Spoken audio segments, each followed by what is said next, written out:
Many years ago, China was in the middle of a great war. The emperor said that one man from each Chinese family must leave his family to join the army. Mulan, a teenage girl who lived in a faraway village of China, heard the news when she was outside washing clothes. Mulan ran into the house. Her father was sitting in a chair, carving a piece of wood. "Father," she said. "Did you hear what the emperor says each family must do?" "Yes," said her old father, "I heard about it in town." "Well, I may as well go pack up." He put down his carving, stood up and walked very slowly to his room. "Wait," said Mulan, "Father, you have not been well. If I may say so, why at your age must you keep up with all those young men? What else can be done?" Said her father. "Your brother is a child. He cannot go." "Of course that's true," said Mulan. "He is too little. But I have an idea." She poured her father a cup of tea and handed it to him. "Father, have some tea. Please sit a minute. I will be right back." "Very well, dear," said the father. Mulan went into her room. With her sword, she cut off her long, black hair.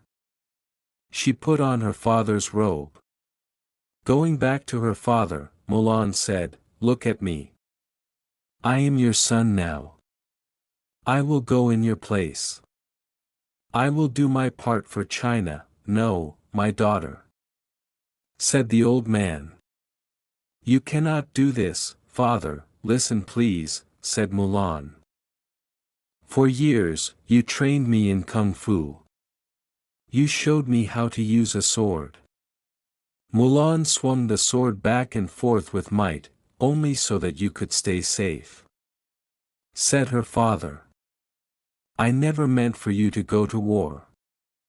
If they find out you are a woman, you know as well as I do that you will die."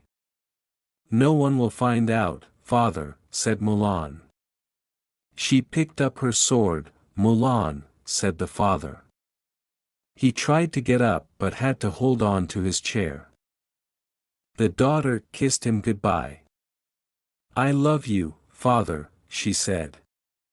"Take care of yourself. Tell my brother I said goodbye." She climbed on a family horse. And off she went to join the emperor's army. In the army, Mulan proved to be a brave soldier. In time, she was put in charge of other soldiers. Her battles went so well that she was put in charge of more soldiers. Her battles kept on going well. After a few years Mulan was given the top job. She would be general of the entire army. Not long after that, a very bad fever swept through the army. Many soldiers were sick. And Mulan became sick, too, the general of the army. When the doctor came out of Mulan's tent, he knew the truth. "The general is a woman," yelled the soldiers. "How can this be?" Some called out, "She tricked us.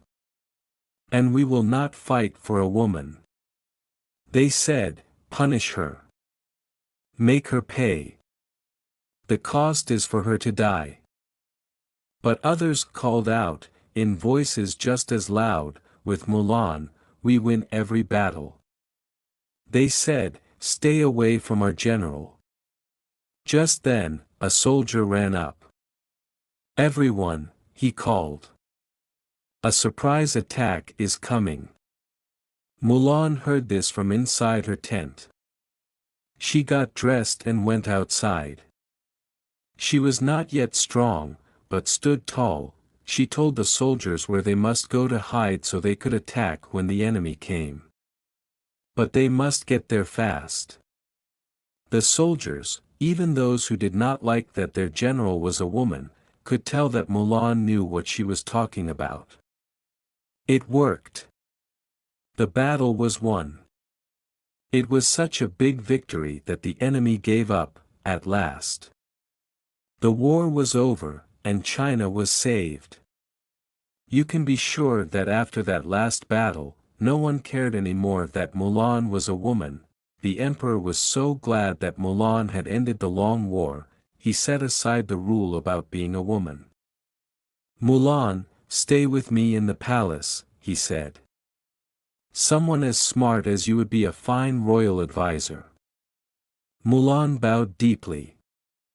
"You are too kind, sire," she said. "But if you please, what I wish most of all is to return home to my family." "Then at least take these fine gifts," said the emperor. "So everyone at your home village will know how much the Emperor of China thinks of you." Mulan returned to her village with 6 fine horses and 6 fine swords. Everyone cheered that she was safe. The person who had saved China was their very own Mulan.